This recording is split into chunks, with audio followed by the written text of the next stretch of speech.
మహిళల కోసం central bank of India ఇప్పుడు మీకు అందిస్తోంది గృహ రుణం. అతి తక్కువ వడ్డీ రేట్లకే ప్రత్యేక సెంట్ గృహలక్ష్మి. పూర్తి వివరాలకు వెంటనే సంప్రదించండి 18003030.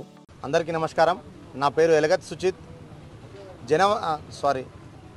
గత నెల 31వ తారీఖు రోజున మగ్దుమ్ అనే వ్యక్తి ఒక ఆదివాసీ మహిళ పైన ఆమె వాళ్ళ అన్న వాళ్ళ ఇంటికి వెళ్ళి, మా ఆదివాసీ సాంప్రదాయంలో ఎలా ఉంటుందంటే ఈ శ్రావణ మాసం నెలలో మొత్తం రాఖీ కట్టడానికి వెళ్తారు. రాఖీ పౌర్ణమి నుంచి ఆమెకు వీలిన రోజు రాఖీ కట్టడానికి వాళ్ళ అన్న వాళ్ళ ఇంటికి రాఖీ కట్టడానికి వెళ్ళొచ్చే క్రమంలో మగ్దుమ్ అనే వ్యక్తి ఆటోలో ఎక్కిన తర్వాత ఆ మహిళపై అత్యాచార యత్నం చేస్తే ఆమె ప్రతిఘటించడంతో ఆమె ఒప్పుకోకపోవడంతో ఆమెను రాడ్డుతో తలపై తీవ్రంగా దాడి చేసి దాన్ని యాక్సిడెంట్గా చిత్రీకరించి ఆమె రోడ్డు పైన పడేసి వెళ్ళిపోయిండు. యాక్సిడెంట్ అయింది, ఈమె చనిపోయిందని చెప్పేసి 31వ తారీఖు రోజున ఈ యాక్సిడెంట్ కేసు ఎఫ్ఐఆర్ అయింది. ఆమె 2 రోజుల తర్వాత స్పృహలోకి వచ్చినాక నన్ను మగ్దుమ్ అనే వ్యక్తి అత్యాచారం చేయడానికి ప్రయత్నం చేసిండు. నేను ప్రతిఘటించడంతో నా మెడలో ఉన్న బంగారము, నా చేతిలో ఉన్న వెండి తీసుకొని వాడు నన్ను కొట్టి పడేసిండని చెప్పి ఆమె చెప్పింది. చెప్పిన తర్వాత పోలీసులు కేసు బుక్ చేసిండ్రు. ఈ ఆదివాసీ సంఘాలు కలిసి మాట్లాడడంతో ఈ మగ్దుమ్ అనే వ్యక్తి గతంలో ఒక ఆదివాసీ మహిళని ఆమె భర్తను చంపేసి వాళ్ళ చేనులో పాతిపెట్టి ఆమెను ఉంచుకున్నాడు, ఇంకొక ఆదివాసీ మహిళని. ఈ మగ్దుమ్ అనే వ్యక్తి ఇది 2వ ఘటన అతను చేయడం. ఈ జైనూర్ ఏజెన్సీలో ఆ రోజు చిన్న గొడవ జరిగితే వీళ్ళు ఆదివాసులు అందరూ అక్కడికి వచ్చి అక్కడ ఉన్న ఆయన ఇంటిపైన కొంతమంది దాడి చేసి దానికి ప్రతిఘటనగా ఇక్కడ ఉన్న ముస్లిం వ్యక్తులందరూ అక్కడ ఉన్న హిందూ దుకాణాలు, ఒక 22 హిందూ దుకాణాలు పూర్తిగా కాలబెట్టడం జరిగింది. ఇంతవరకు జైనూరులో మా కొమరంభీం జిల్లాలో ఇంటర్నెట్ సిగ్నల్స్ అన్నది లేవు.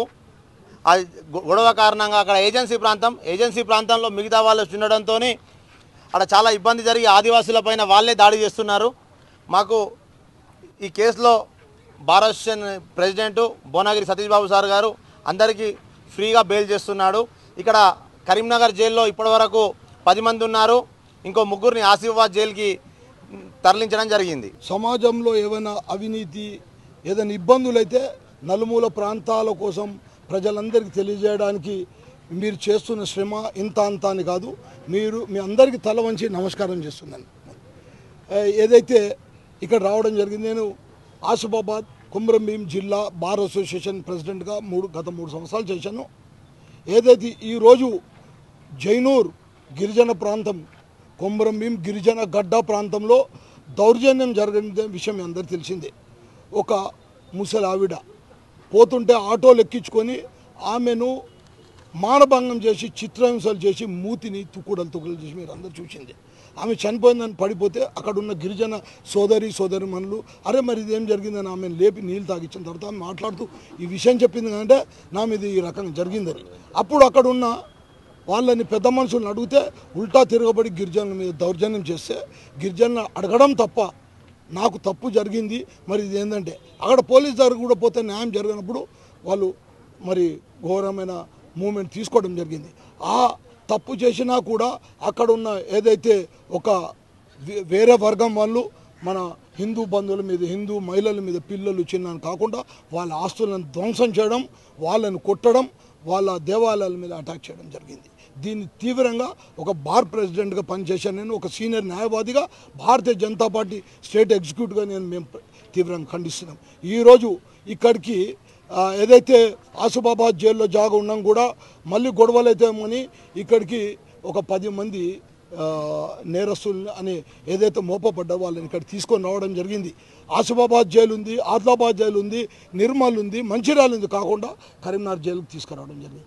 మరి అక్కడ ఉన్న పిల్లవాళ్లకు నిన్న ఒక 500 మందికి మేము తిండి సామాగ్రి తీసుకెళ్తే కూడా అక్కడ తీసుకెళ్ళనివ్వలే. హిందూ బంధువులకు, హిందూ సోదరుమణులకు అన్నమ్మ రామచంద్రాన్ని బువ్వ దొరకని వాళ్ళకి ఇస్తాంటే కూడా ఇవ్వనివ్వలేదు. ఆఖరికి ఎస్పీ గారి చొరవ వల్ల మేము ఇవ్వడం జరిగింది. మరి ఈరోజు ఇక్కడికి వీళ్ళు గిరిజనులు వచ్చి కలవడానికి ఆస్కారం లేదు, ఛాన్స్ లేదు, ప్రొసీజర్ లేదు, ఆర్థిక వ్యవస్థ లేదు. మేము భారతీయ జనతా పార్టీ తరఫున మరి వీళ్ళకు సాయం చేయాలనే ఉద్దేశంగా ఈరోజు రమారమి 30 మంది వాళ్ళ భార్య పిల్లల్ని తీసుకొని వచ్చి ఏదైతే ఇక్కడున్న పోలీస్ అధికారుల అనుమతితోటి వాళ్ళందరినీ కల్పించడం జరిగింది. వాళ్ళు చాలా మానసికంగా ఏదైతే బాధపాలను పడ్డవాళ్ళు ఈరోజు వాళ్ళ భర్తల పిల్లల్ని చూసి చాలా సంతోషం జరిగింది. మేము ఒకటే డిమాండ్ చేస్తున్నాం, ఎలాంటి నేరం చేయని మరి వీళ్ళు ఒక కేసు కాదు ఇప్పుడు తీసుకున్నాం, ఒక్కొక్క వ్యక్తి మీద 4, 5 కేసులలో ఉన్నారు. ఒక్కొక్క వ్యక్తి మీద 4, 5 తర్వాత అన్ని సెషన్స్ మ్యాటర్స్ ఉన్నాయి. బెయిల్ దొరకడం కూడా చాలా ఇబ్బందికరంగా ఉన్నది. ఒక్కొక్క కేసులో అప్పుడు 28, 30, 40 ఆ రకంగా ఇప్పటివరకు ఒక 70-80 మంది మీద ఇంకా క్రైమ్స్ ఉన్నాయి. ఇంకా క్రైమ్స్ పెడుతున్నారు. జైల్లో ఉన్నోళ్ళ మీద కూడా పాత డేట్ మీద క్రైమ్ పెడుతుంది. దీన్ని తీవ్రంగా మేము ప్రతిఘటిస్తున్నాం. జైల్లో ఉన్న వాళ్ళ మీద ఇంకా కేసులు పెట్టి వాళ్లకు రేపు బెయిల్ వస్తే మళ్ళా ఏదైతే పీటీ వారెంట్ మీద బయటకు వెళ్ళకుండా చేయడానికి ప్రయత్నం చేస్తున్నది. మరి అధికార పార్టీ దీని మీద తప్పనిసరి చొరవ తీసుకోవాలి. గిరిజనుల మీద ఇలాంటి అఘాయిత్యం జరిగి గిరిజనులని మరి జైలు పాలు చేయడానికి ప్రయత్నం చేస్తే తీవ్రంగా ప్రతిఘటించడం జరుగుతుంది. దీన్ని ఇక అరెస్టులను ఆపండి, ఇంకా కేసులు పెట్టడం ఆపండి అని భారతీయ జనతా పార్టీ తరఫునే కాకుండా ఒక సీనియర్ న్యాయవాదిగా నేను డిమాండ్ చేస్తున్నాను. ముస్లిం తరఫున దాని వల్లనే దాడి జరిగింది. అక్కడ మా వాళ్ళకు ఒక్కొక్కరికి తీసుకొస్తున్నారు సార్. ఇక్కడ మీరు దయచేసి మీరు కూడా మాకు సహకరించండి. మా కేంద్రం అయితే ముస్లిం వాళ్ళకు మాకు దాడి జరిగింది సార్. వాళ్ళైతే మా అమ్మాయిను వాళ్ళు మధ్యాహ్న పట్టుకొని వాళ్ళకు చంపి పడేస్తే అది చచ్చిపోయింది అన్నారో ఏమో. మళ్ళీ దానికి పోసొచ్చి దారికి వచ్చినాక తర్వాత ఎవరో యాక్సిడెంట్ చేసినారని మేము అనుకున్నాం, కానీ యాక్సిడెంట్ కాలేదు. మళ్ళీ తర్వాత హాస్పిటల్కి పంపించిన తర్వాత నీకు యాక్సిడెంట్ జరిగిందా ఏమైందా అంటే కాదు, నాకు మగ్దుమ్ అనేటోడు చంపి నా మొత్తం బంగారము వెండి తీసుకుపోయిండు అని మాట్లాడింది. దానివల్లనే మేము అక్కడ వాళ్ళ దగ్గర పోతే మొత్తము మా మీద వాళ్ళు కూడా తిరగబడ్డారు. అందుకే మేము వచ్చినాం ఇక్కడ. మా వాళ్ళకి తీసుకొచ్చిండు. దాని గురించి చూడడానికి వచ్చినాం ముళ్ళకత్కి. ఇక్కడ 3 సార్లు అవుతుంది ఆయన. ఇంతకుముందు కూడా మా భర్తను చంపి భార్యను చేసుకున్నాడు ఆయననే. మళ్ళీ 2 యాక్సిడెంట్ తోటి చంపేసిండు ఆయననే.